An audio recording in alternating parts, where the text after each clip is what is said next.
लानत है पाकिस्तानी टीम तुम पे। सुनने में आ रहा है कि भाई बाबर आजम मैच के बाद रो रहा था जब इंडिया ने पाकिस्तान को कल भाई 61 रनों से मैच हराया तो ड्रेसिंग रूम में भाई बाबर आजम रोने लग गया था। बाबर आजम वहाँ बैठ के रो रहे थे। बाबर आजम के सामने बर्गर रखा था। बाबर आजम ने तो एक फ्रेंच फ्राइज को भी हाथ नहीं लगाया, चटनी नहीं लगाई। जो है ना वो वहाँ पे जो है वो उन्होंने कहा कि मैं गाड़ी में नहीं जाऊंगा, मेरे पाकिस्तान को हराया, मैं पैदल जाऊंगा वहाँ पे। ड्रेसिंग रूम में लड़ाई हो गई है, फाइटिंग हो गई है, लात मुक्का चला है ड्रेसिंग रूम में प्लेयर्स के दरमियान। शाहीन शाह अफरीदी और सलमान अली आगा जो पाकिस्तान टीम के कैप्टन है, उन दोनों में बड़ी ज्यादा बहस हुई है, लात मुक्का चला है। जो डिटेल्स आ रही है जी कि वो फलाना उठ गया, फलाने ये कहा, इसने ये कहा, अगर ऐसा है तो फिर तो अच्छी साइड नहीं है पाकिस्तान क्रिकेट के लिए कि दूसरे लोग इसमें इन्वॉल्व हैं। अगर कैप्टन ने उठ के लड़कों के हाथ टॉप किए तो I think it's normal thing कि आप कोई भी मैच आते हैं, उस दिन परफॉर्मेंस आती है तो कैप्टन के पास राइट है कि you know he has the right to have a few words with the team. मेरा दिमाग खराब कर दिया, सारा नींद नहीं आई पूरी रात, देख सकते हो अभी भी यहाँ पर जो है आंखें बिल्कुल मोटी हो चुकी हैं, सूज चुकी हैं। अपने आप को कहते हैं कि हमें नंबर 1 टीम बोलो, भाईजान यहाँ पर नंबर 1 टीम है। इनकी एक और वीडियो लीक हुई है जिसके अंदर ये अपने ड्रेसिंग रूम के अंदर लड़ते हुए, कुत्तों की तरह लड़ते हुए दिखाई दिए। मैं ये कहना चाहूंगी कि भाई मुंह छुपाने के लिए हम लोगों को रख दिया इन लोगों ने, ऐसी सिचुएशन ऐसी परफॉर्मेंस दी कि हमें मुंह छुपाना पड़े। मैं आपको दिखाते ही देखे, मैं घर से प्ले कार्ड बनवा कर लाई थी, ये देखे क्या लिखा है इस पे, राणा जी बेवफा नहीं। अब मुझे पता है क्या करना पड़ेगा, मुझे इसको इस तरह करना पड़ेगा क्योंकि ये पूरी टीम ही बेवफा निकली है। इन लोगों से वफा की उम्मीद करना हमारे लिए बेवकूफी है। इंडिया की टीम पाकिस्तान को हराने के बाद अहमदाबाद पहुंच गई है अपना भाई लास्ट ग्रुप स्टेज का मैच खेलने के लिए अगेंस्ट नीदरलैंड, जो भाई 18 तारीख को होने वाला है शाम के टाइम। मतलब 2 दिन पहले है श्रीलंका, हमें हराया और वापस इंडिया भी चले गए। सुनने में ये आ रहा है कि नमीबिया के अगेंस्ट बाबर को भी बिठाया जाएगा, शाहीन को भी बिठाया जाएगा और सीनियर्स प्लेयर्स भी हैं। ये भी कंफर्मेशन नहीं हुई लेकिन सुनने में ये आ रहा है। आपको पता है ना पाकिस्तान में ये सब कुछ होता है। इस टीम का कहीं तो कहीं क्या हाँ? हम लोग इन लोगों को ना पता क्या करें, इन लोगों को सिंपली बुलाओ और इन लोगों की तस्वीरों पे हाथ चढ़ा दो। इन शिकस्त ने पाकिस्तान क्रिकेट को हिला कर रख दिया है। लड़ाई की खबरें आ रही हैं। ड्रेसिंग रूम से एक बड़ी खबर आ रही है कि घंटे के किंग और लंगड़े की आपस में फिर से मुंह मारी हुई है, फाइट हुई है। उसने बोला तूने मैच हराया, इसने बोला तूने हराया, सबने बोला आगा तूने हराया। ये दिमाग में रखो कि अगर सीनियर्स को रेस्ट करवाया तो फिर अगर दिल जिगरा है तो फिर पूरा टूर्नामेंट इनको बिठाओ, चाहे आपकी टीम सेमीफाइनल में पहुंच जाए, चाहे आपकी टीम फाइनल में पहुंच जाए, चाहे सुपर 8 ओवर के मैचेस खेले। गुज़श्ता 4 माह में ये चौथी शिकस्त है। अब तो हम यूं कहें कि अब तो आदत सी होगी है ऐसे जीने में। क्यों हम फैंस के हर बार दिल तोड़े जाते हैं। कल का भी यही हाल हुआ, भारत से हमने हार नहीं था, क्यों ये हारना लिख दिया गया है और हारे समझ आती है, गेम है, हार जीत just a part of a game, एक जीतेगा दूसरा हारेगा, बट फाइट तो नजर आनी चाहिए। लानत है पाकिस्तानी टीम तुम पे, लानत लानत लानत। और कितनी बेइज्जती करवाओगे पाकिस्तान की। एक तो इंडिया से कुत्ते की तरह जलील हुए हो और वो हम बचपन से इंडिया से जलील हो रहे हैं। हमारे मुकद्दर में लिख दिया गया कि हमने इंडिया से जलील होना है। अच्छा, जलील होने के बाद अब ड्रेसिंग रूम में ये लोग लड़ पड़े हैं जी।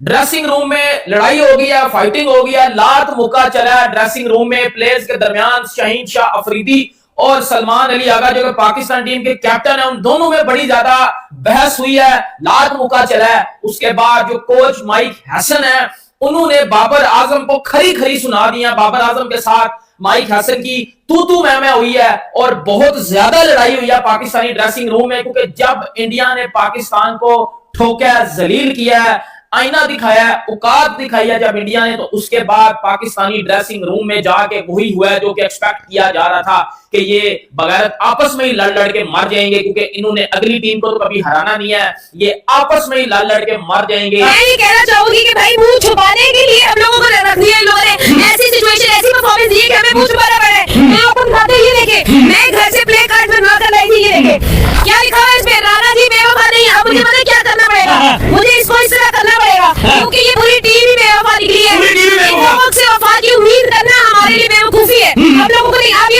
ये दिखाई दे रहा कैमरा मैन वहां दिखाए, ये सारी आवाम मायूस है। एक बंदा यहाँ पर आपको खुश नजर नहीं आएगा, क्यों? क्योंकि पाकिस्तानी आवाम से हम लोग पाकिस्तानी क्रिकेट टीम से हम लोग उम्मीद लगाते हैं, वो हम लोगों को जो है फिर से मायूस करते हैं। उन्होंने हमें हमेशा मायूस ही किया है। आज तक खुशी न थी इन्होंने, 2024 में हम लोग बुरी तरह हारे। हम लोगों को ये तो शुक्र करें कि इनकी ग्रुप के अंदर नमीबिया, नीदरलैंड, ये सारी टीमें थी। अगर यहाँ पर होती साउथ अफ्रीका, न्यूजीलैंड, ओ भाई अफगानिस्तान होती, तुम लोग उनसे नहीं जीत सकते, तुम लोग आगे जा ही नहीं सकते थे। इससे तो अच्छा था तुम लोग मैच में उतरते ही ना भाई। तुम लोगों ने क्या इतनी, ठीक है मैं मानती तुम लोगों ने हारा था, इतना गंदा हारा था, तुम लोग ऑल आउट हो गए हो, तुम लोग क्लीन स्वीप हो गए, तुम लोगों को शर्म नहीं आ रही है। उस्मान तारिक में भाई इसको इतनी हाइप भाई, वो लोग आप और ये लोग मजाक उड़ा रहे हैं कि भाई ये लोग तुम उस्मान तारिक से डर गए उसकी प्रैक्टिस चल रही है नेक्स्ट पे सूर्या प्रैक्टिस करवा रहे हैं, तो तुम लोग जो के 5 साल से जसप्रीत बुमराह के सामने खेल रहे हो, तुम लोग जो हार्दिक पांड्या को फेस कर रहे हो, तुम लोगों से प्रैक्टिस नहीं होती, तुम लोगों के हाथ टूटे हुए, तुम लोग क्यों नहीं कर सकते उनका स्टाइल तुम लोग कॉपी क्यों नहीं कर देते, तुम उसकी प्रैक्टिस कर लेते ना, तुम लोगों ने क्यों नहीं की भाई? ये लो, मैं आज से क्रिकेट से ऑफिशियली रिजाइन करती हूँ, बस मेरे से अब ये नहीं साथ जाता भाई, बाहर नहीं जाएगा टीम का करें तो करें क्या? हाँ हम लोग इन लोगों को ना पता क्या करो, इन लोगों को सिंपली बुलाओ और इन लोगों की तस्वीरों पे हाथ चढ़ा दो। Nadir Shaheen by some reason वो बैड फॉर्म में है या अभी तक उनकी एग्जीक्यूशन फॉर्म अच्छी नहीं है, तो हमारे पास दूसरा हल क्यों नहीं है? और हफीज भाई पहली ओवर में जब हमने देखा अभिषेक शर्मा जैसी एक बड़ी विकेट हमें मिल गई, लेकिन बावजूद इसके हम भारत को दबाव में और प्रेशर में नहीं ला सके। ऐसा लग रहा था कि हमारा तो कोई प्लान नहीं है in terms of strategy. Ishan Kishan ने भी जिस तरह हमारे बॉलर्स को दबोया है, प्रेशर में रखा है, ये अप्रोच हमारे बैट्समैन में कब आएगी? इब्तदाई विकेट गिरने के बावजूद भी भारत बल्लेबाजों में आपने देखा कि दे वर्न्ट अंडर एनी प्रेशर और ड्यूरेस। देखिए, जब आप ब्रांड ऑफ क्रिकेट की बात करते हैं ना महर, तो वो ब्रांड ऑफ क्रिकेट कोई एक प्लेयर नहीं खेलता, वो पूरी टीम खेलती है। हम उस ब्रांड ऑफ क्रिकेट को अभी आइडेंटिफाई नहीं कर सके कि पाकिस्तान की ब्रांड ऑफ क्रिकेट होगी क्या। हम कहने को तो अग्रेसिव क्रिकेट खेलना चाहते हैं, लेकिन हम इक्विप्ड नहीं है, हमने अपनी स्किल डेवलपमेंट उसके मुताबिक नहीं की। हमारे प्लेयर्स की डेवलपमेंट के अंदर एक मेंटल ब्लॉक है कि वो बड़े मैच के अंदर परफॉर्म करने से कासिर हैं, क्योंकि उन्होंने अपने स्किल्स डेवलप नहीं किए। और एक अनफॉर्चुनेट सिनेरियो रहा पिछले 4-5 सालों में, पाकिस्तान की एडमिनिस्ट्रेशन जो है वो बदलती रही, और ये तमाम हमारे जो प्लेयर्स हैं इनके पास एक लूप होल हमारे सिस्टम का ये है कि ये प्लेयर्स तो ये 8 से 10 प्लेयर मैं आपको गिनवा सकता हूँ जिनके 100 से ज्यादा मैच हैं, इनको अपने रोल के आइडेंटिफिकेशन का भी पता है, इनको दे आर एक्सपीरियंस इनफ, लेकिन बड़े मैच में परफॉर्म करने में ये पीछे रह जाते हैं, क्योंकि ये हर 3 या 4 माह या 6 माह या साल के बाद एडमिनिस्ट्रेशन बदलती है, कोचेज बदलते हैं, मैनेजमेंट बदलती है, ये प्लेयर वहीं पे मौजूद है।